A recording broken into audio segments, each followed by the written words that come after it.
Universalist Church, in which love is the spirit.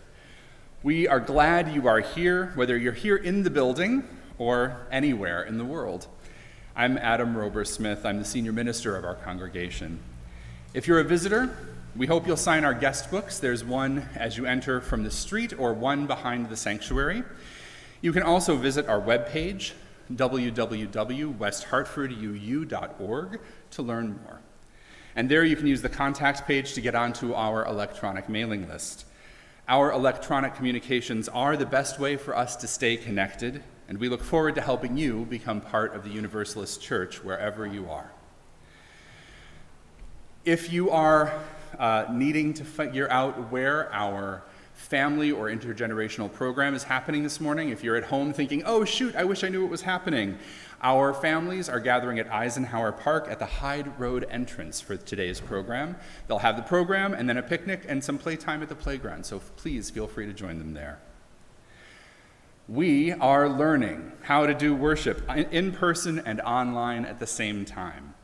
This is new for everybody, and of course now there are some new COVID questions as a result of information from the CDC and some disagreement about what that means in the media and with the White House and our own state not giving us absolute direction as to what to do just yet.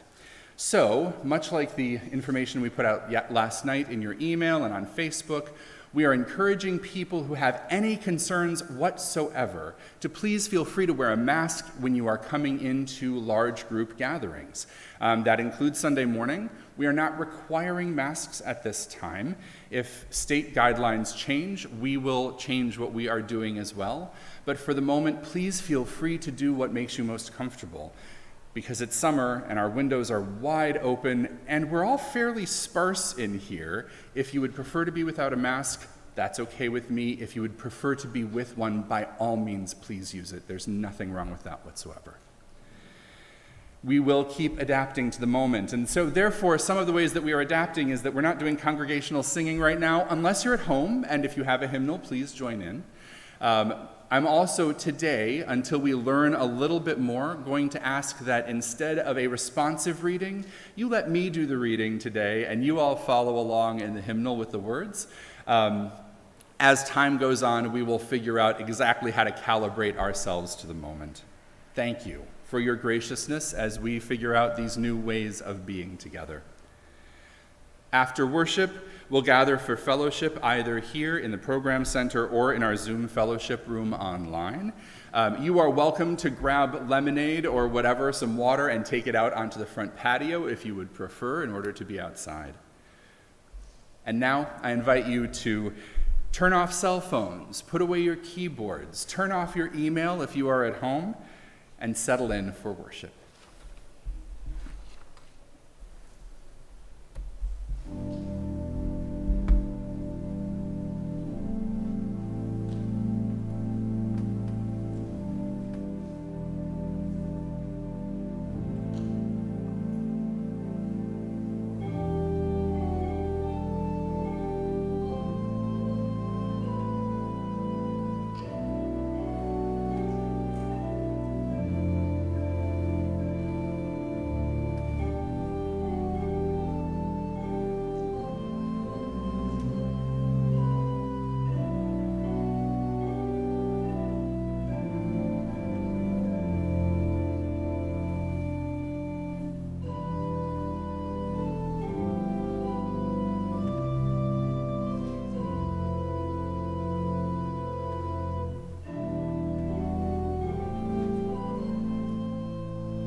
If you have a home chalice, I invite you to light it while we light ours here in the sanctuary.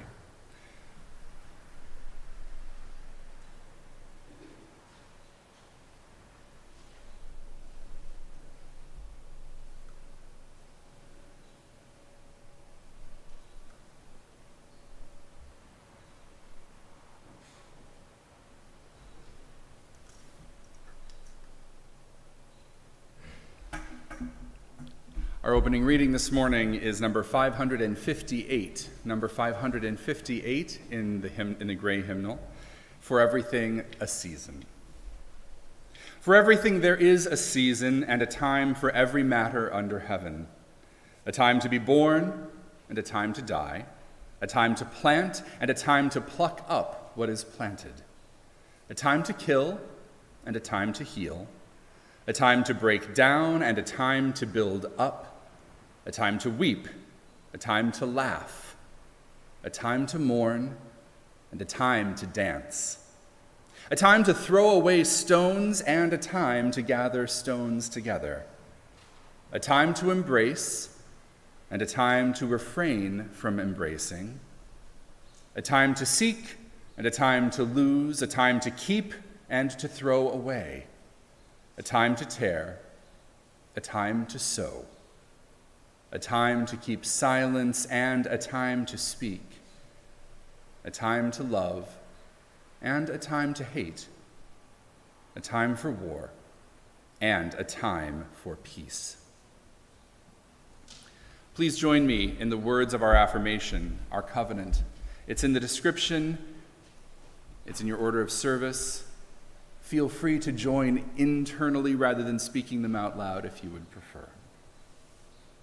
Love is the spirit of this church, and service is its law.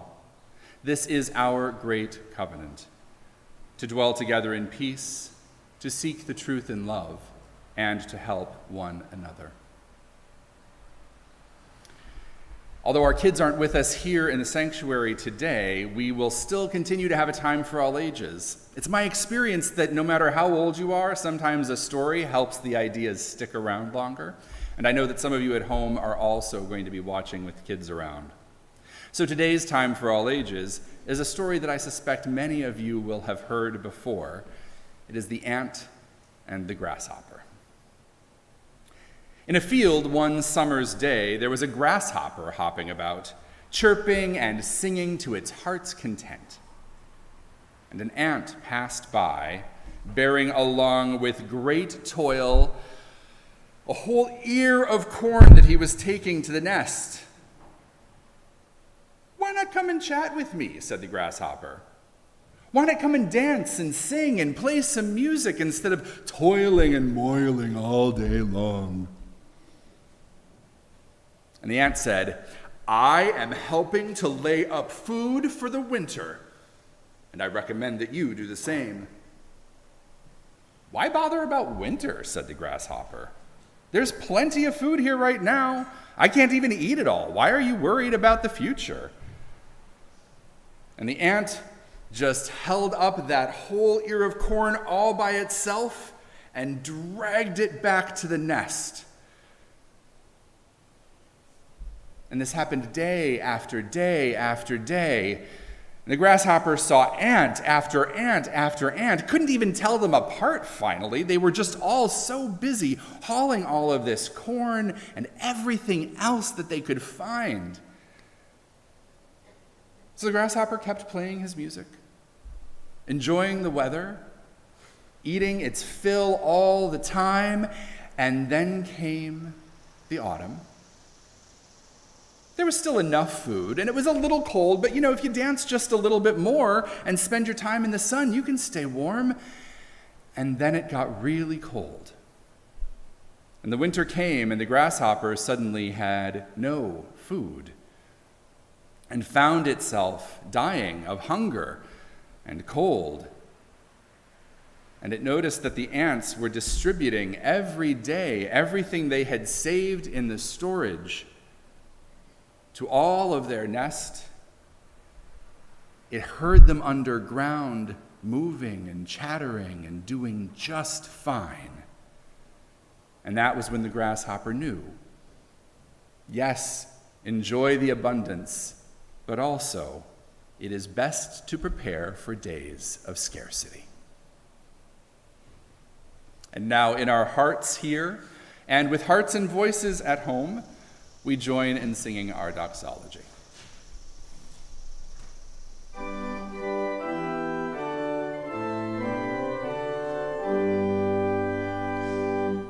Praise God for love we all may share. Praise God for beauty everywhere. Praise God for hope of good to be. Praise God for truth that makes us free.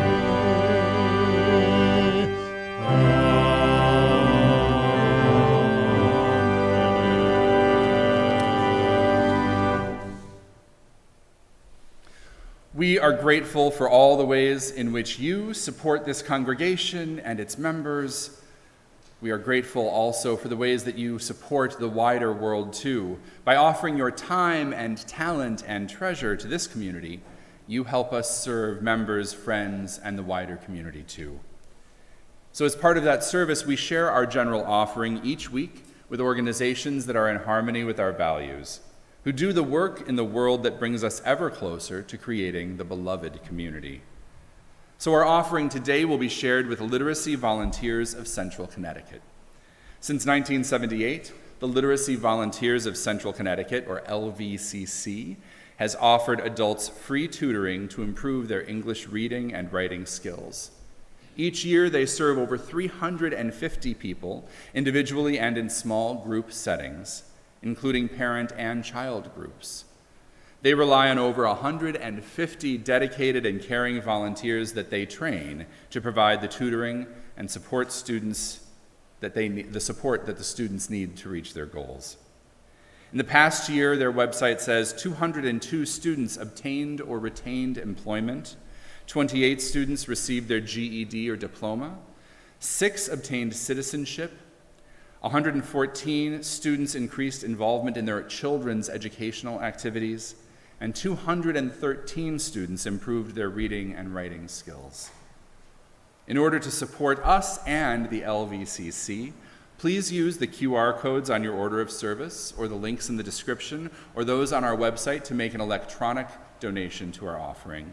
And here in the sanctuary, our offering will now be gratefully received.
Of the day and of the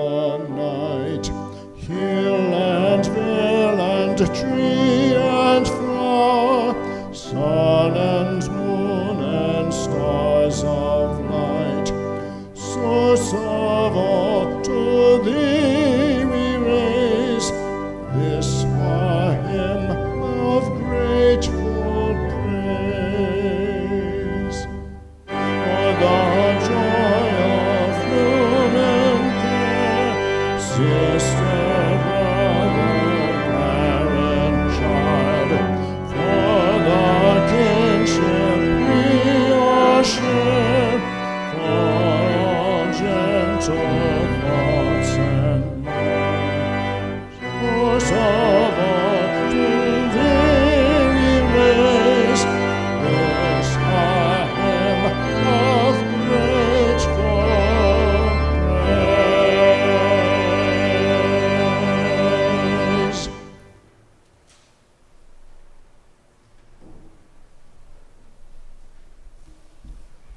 I don't have anything specific to share with you on behalf of the community this morning as part of our time of prayer and meditation.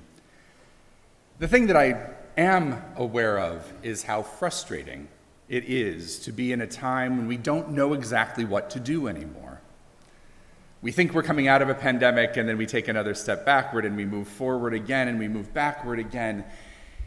And I know how hard that is on my heart, and how difficult it is for me to parse out what's going on.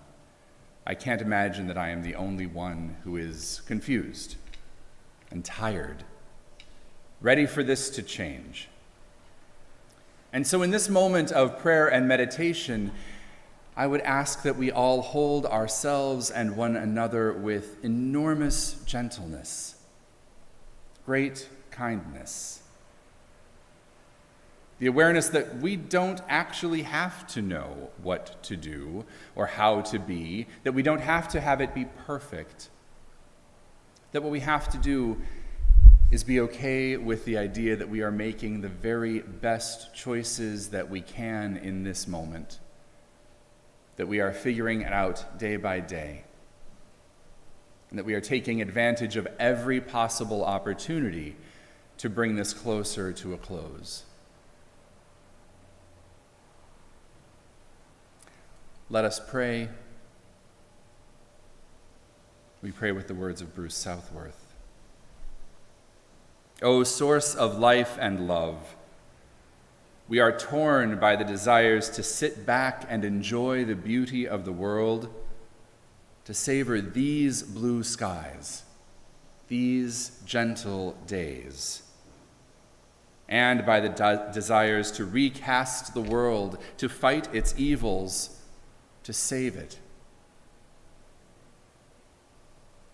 Torn by all those things that hurt and confuse and make no sense amidst beauty, and yet supported by all those things that heal and hold us.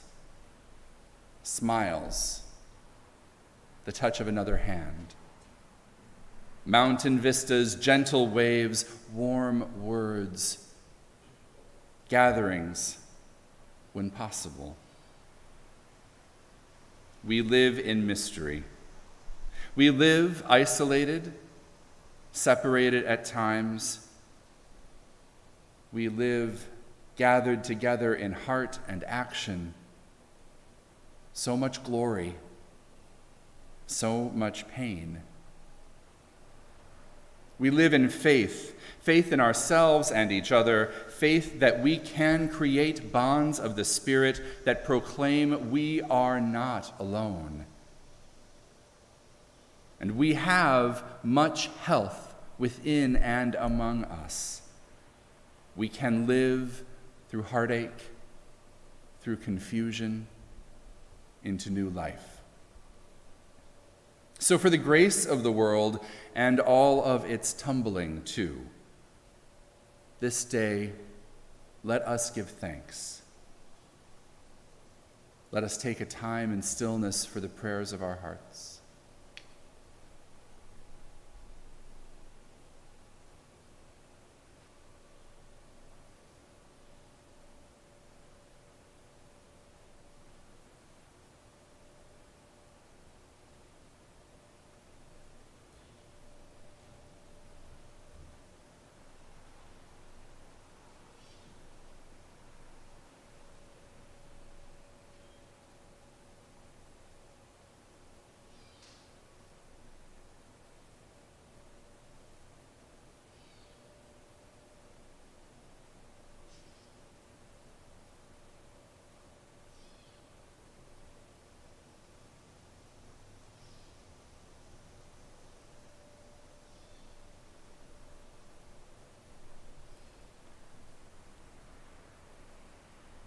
So often we are torn by the desire to save the world and to savor it, to be together and to be apart.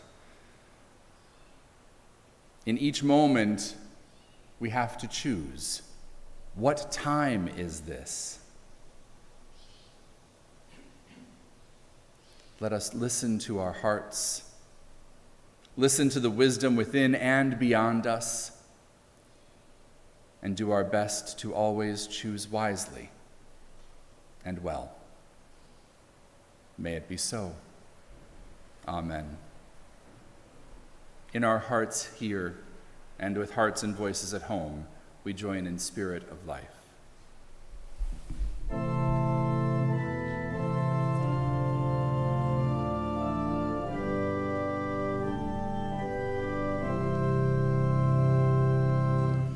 Spirit of life, come unto me.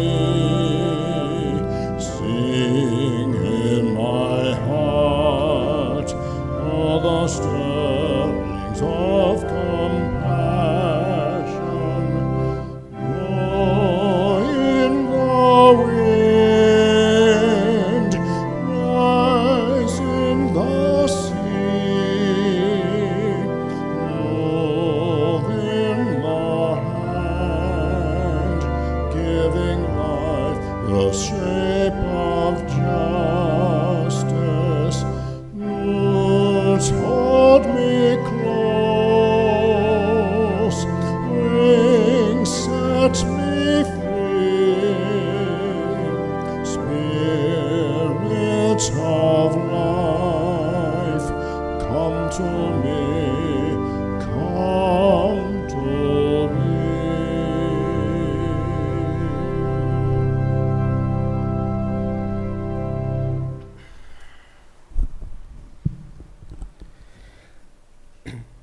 Our first reading this morning is adapted from a poem by Marge Piercy entitled Attack of the Squash People. And thus the people every year in the valley of humid July did sacrifice themselves to the great green god, and eat and eat and eat. They are coming, they are on us, the long-stripped gourds, the silky babies, the hairy adolescents, the lumpy vast adults, like the trunks of green elephants. Recite 50 zucchini recipes. Zucchini tempura, creamed soup, sauté with olive oil and cumin, tomatoes, onion, frittata, casserole of lamb baked, topped by cheese, marinated, stuffed, stewed, driven. I got hungry. I'm sorry.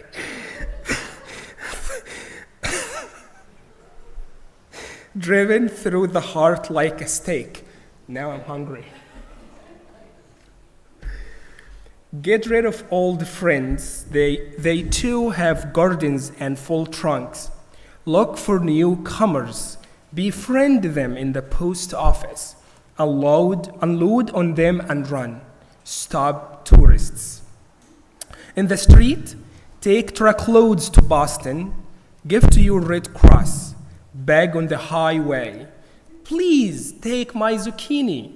I have a crippled mother at home with heartburn. Sneak out before dawn to drop them in other people's gardens, in baby bougies at church doors. Shut, smuggling zucchini into mailboxes, a federal offense. With a sauve reptilian glitter, you bask among your raspy, fronds sudden and huge as alligators. You give and give too much. Like summer days, limp with heat, thunderstorms, bursting their bags on our heads as we salt and freeze and pickle for the too little to come. Our second reading is from the book of Genesis, chapter 41, verses 15-36. Pharaoh said to Joseph, I have had a dream, and there is no one who can interpret it. I have heard it said of you that when you hear a dream, you can interpret it. Joseph answered Pharaoh, It's not I. God will give Pharaoh a favorable answer. Then Pharaoh said to Joseph, In my dream, I was standing on the banks of the Nile, and 7 cows, fat and sleek, came up out of the Nile and fed in the reed grass. Then 7 other cows came up after them, poor and very ugly and thin. Never had I seen such ugly ones in all the land of Egypt. The thin and ugly cows ate up the first 7 fat cows. But when they had eaten them, no one would have known that they had done so, for they were still as ugly as before. Then I awoke. I fell asleep a second time, and I saw in my dream 7 ears of grain, full and good, growing on one stack, and 7 ears withered, then, and blighted by the east wind, sprouting after them, and thin ears swallowed up the 7 good ears. But when I told it to the magicians, there was no one who could explain it to me. Then Joseph said to Pharaoh, Pharaoh's dreams are one and the same. God has revealed to Pharaoh what he is about to do. There will come 7 years of great plenty throughout all the land of Egypt. After them, there will rise 7 years of famine, and all the plenty will be forgotten in the land of Egypt. The famine will consume the land. Let them gather all the food of those good years that are coming, and lay up grain under the authority of Pharaoh for food in the cities, and let them keep it. The food shall be a reserve for the land against the 7 years of famine that are to befall the land of Egypt, so that the land may not perish through the famine. Thank you.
2 or 3 years ago, we had a summer in which walking across my yard felt like walking on wet sponges.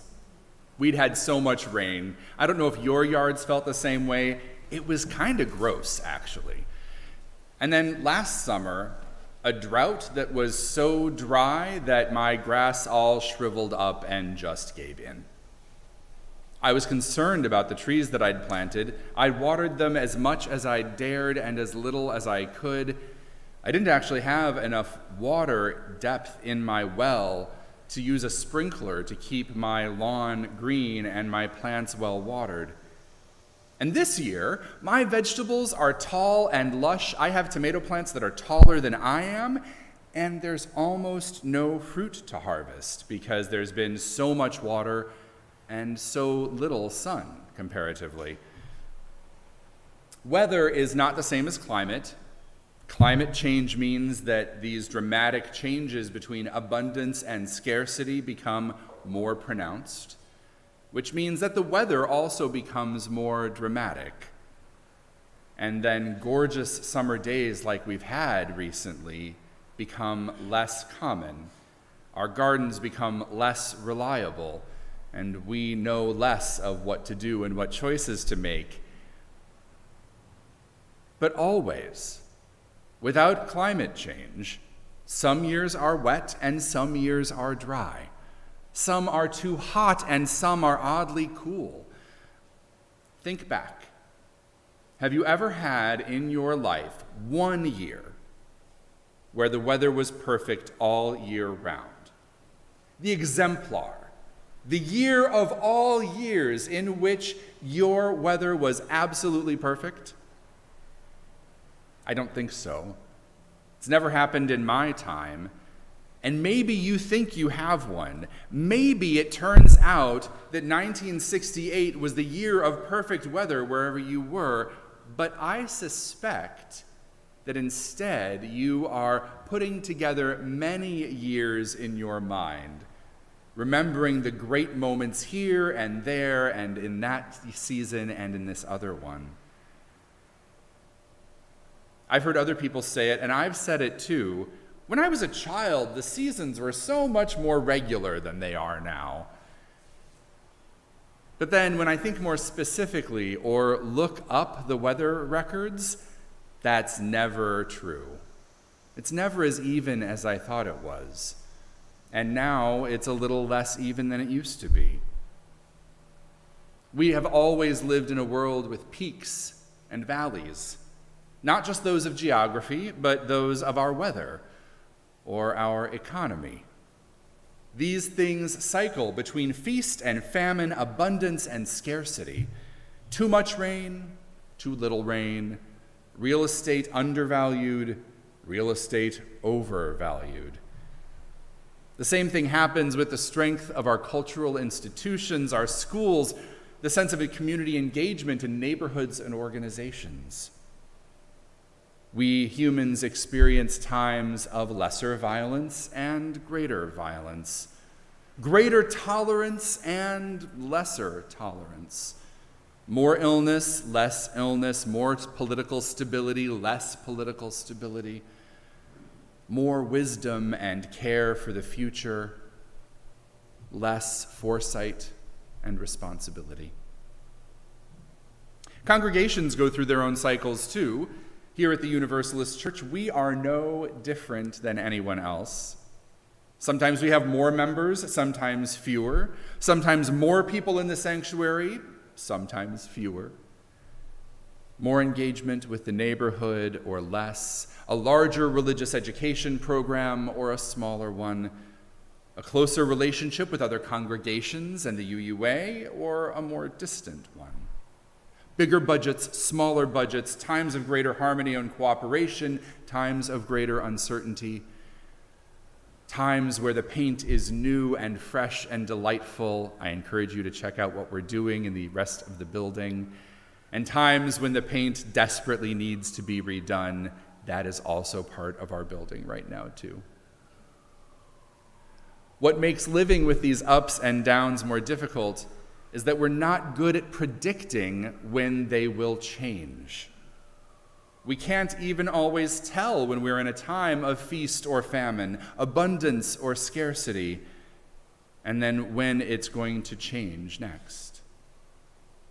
Wouldn't it be amazing if the people in charge actually had dreams like Pharaoh's, and that there would be people to interpret them? Think back to 2008. If only there had been some real estate regulator or senator or president who had a dream in which houses seemed to shrink, others sinking underwater with no flooding river nearby, and other great swaths of homes becoming abandoned, and then some aide, a Joseph of their own, to say, your dream means that the housing market is going to crash, that people's homes will become underwater financially, but if we change how we do things, how we lend money, how we deal with mortgage investing, we can manage this wisely. Our government created a pandemic response program well before COVID, and then it was undermined and neglected when people became overconfident and forgot the stories of pandemics or near pandemics. We tell stories like the one of Pharaoh's dream, not so much so that we can look for magical dreams and their mystical interpreters, but so that we can learn the lessons. And in this case, the lesson is that the nature of the world is to be unstable. It is to be changeable, to offer abundance in one moment and scarcity in another, and that if we're wise, we find ways to balance the two. We're now in the time of Lammas, also called Lunasa, which is a pagan time of celebrating the first harvest.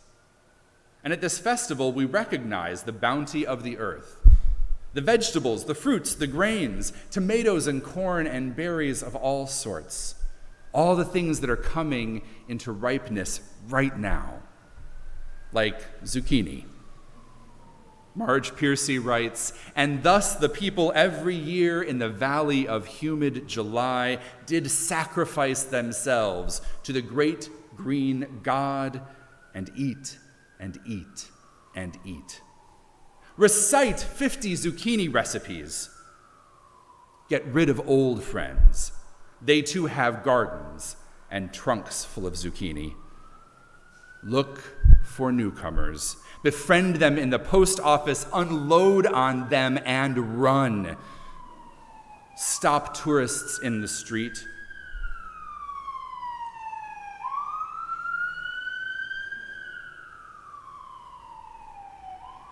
Take truckloads to Boston.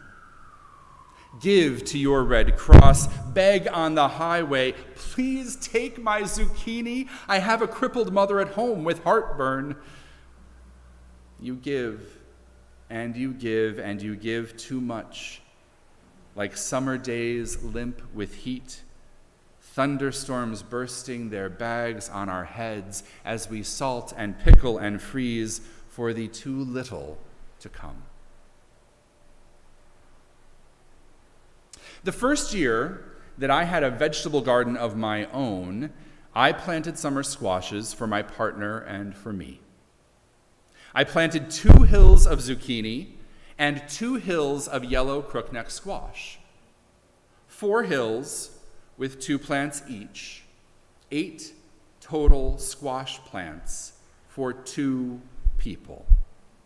No, it was not smart.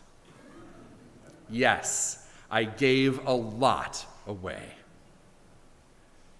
And that was a good lesson in how to prepare for abundance. Don't grow too much too soon, but do grow more than you think you'll need. You can always store up for the times when the squashes are not racing to your door, demanding to be let inside. And that year, while I loved my garden, I was also exhausted by it. My garden wasn't sustainable. I very nearly had squashes rotting on the vine. It was hard to use them, to give them away fast enough. How much zucchini bread and ratatouille can one family eat? And it doesn't just happen with zucchinis, of course. It happens in businesses, in families. It happens with spiritual growth and in congregations, too. When abundance becomes overwhelming, when we take on too many wonderful, joyful things, if we are taking classes and doing volunteer work and managing a family and trying to figure out how on earth to live through the end of a pandemic, not to mention working and sleeping and eating and cleaning the house and pulling weeds, if we are doing all of these things, no matter how old or young we are, no matter whether we are helping, doing our chores, or being in charge, when all of it becomes overwhelming, we burn out, or maybe we step back. Maybe we drop a few balls or let a few zucchini rot on the vine. We become unable to cope. Sustainability is not about having so much of everything that you cannot deal with it. Living a sustainable life does not mean there are no highs and lows, no times of abundance or scarcity.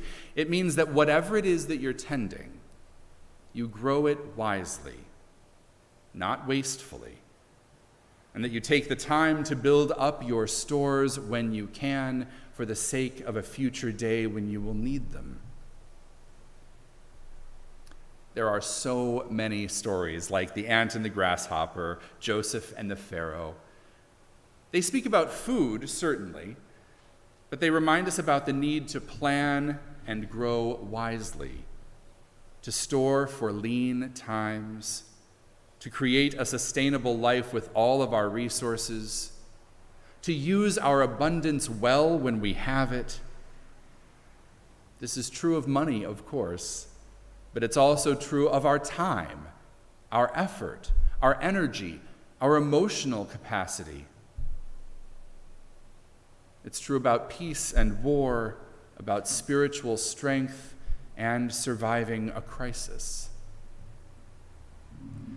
Sustainability is the balance point between abundance and scarcity. It is practical. It is spiritual. It is ethical. It's wise. Saving for the future is more than just an economic concept. It is what has helped us live through hard times and will again. So when we have more time, more peace and quiet than we believe we're going to have later, we're wise to take good care of ourselves so that we can deal with moments that require all of our attention. Maintaining a spiritual practice helps provide a foundation of balance for when everything else goes awry. A savings account or an endowment, in the case of our congregation, is an obvious example for economic sustainability. And although it would be wonderful if we never needed what we put away for the future, that's not how it works. Someday we will draw on those things because it will be necessary or important or useful, and that's why it's there. We build reservoirs for water in case of drought. We build storehouses for food in case of famine. We do this for our religious, spiritual, and emotional lives, too. This congregation is a storehouse.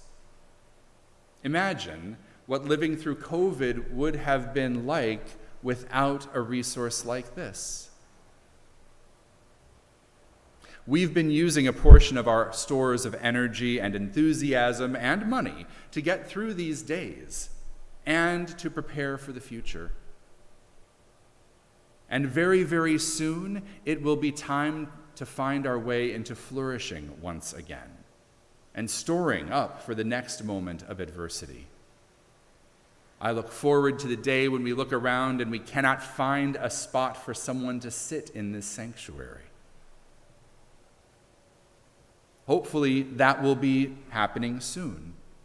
Hopefully, starting this fall, we will be able to see this room fill up once again and have our online participants grow and increase as well. And then when the fall comes, it will be the right moment to discover who the people around you are. There will be new people. There will be some that you kind of remember from 18 months ago or so. Some whose faces are familiar, some who you haven't talked to in way too long and you miss deeply. There will be an opportunity to welcome one another, new, old, somewhere in between. There will be opportunities to reconnect. We will have to find our way into being in new relationships, in new ways. Classrooms will not look the same. The sanctuary might continue to be a little bit different for a while longer.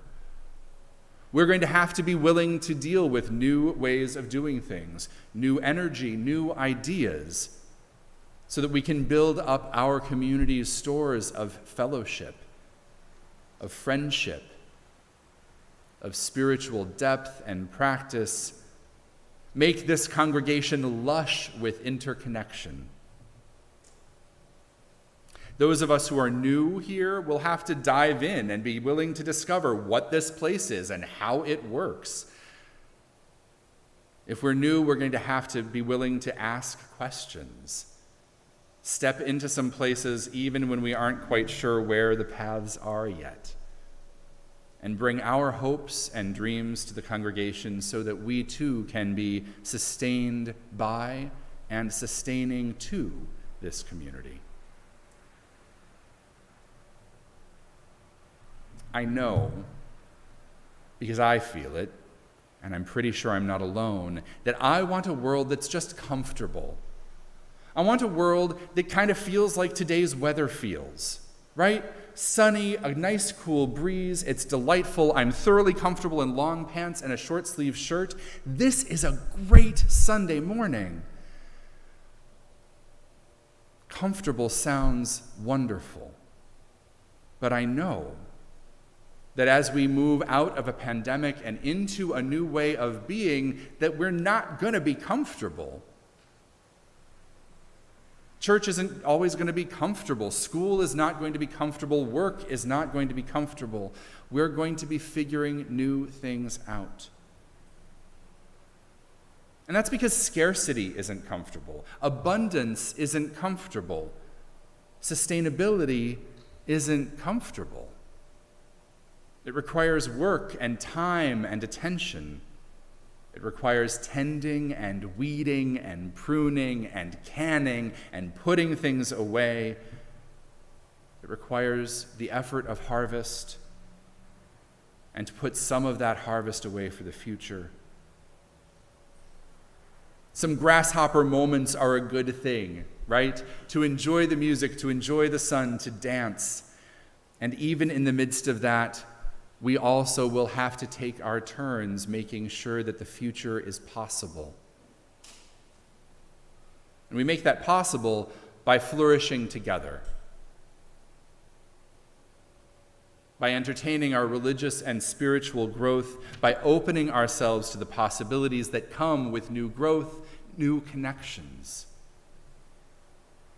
If we build a community that does an even better job of bringing us together, of opening everything to the world beyond us and inviting folks in while we go out, by generating those interconnections, we then look forward to a future that is sustainable, one that we will be able to harvest and share in the days to come.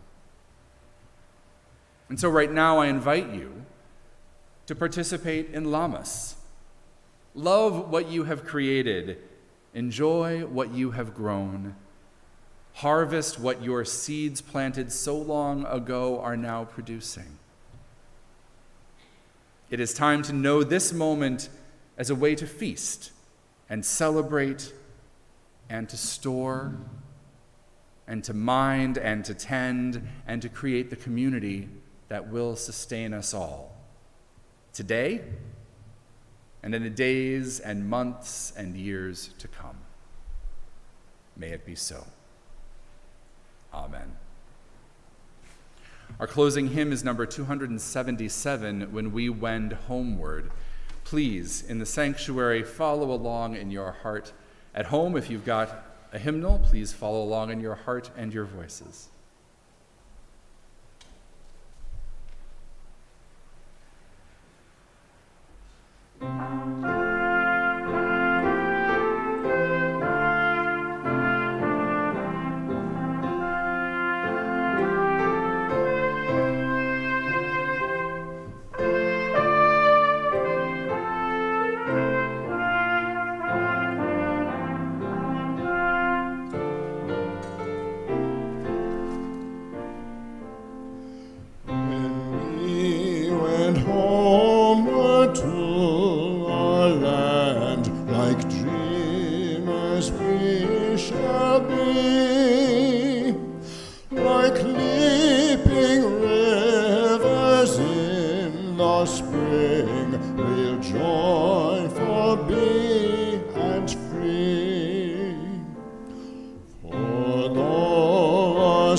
As part of learning to do worship in person once again, I often need to remember when to ask you to please rise in body or in spirit. And so now, please rise in body or in spirit, and let us speak or speak to ourselves our unison benediction.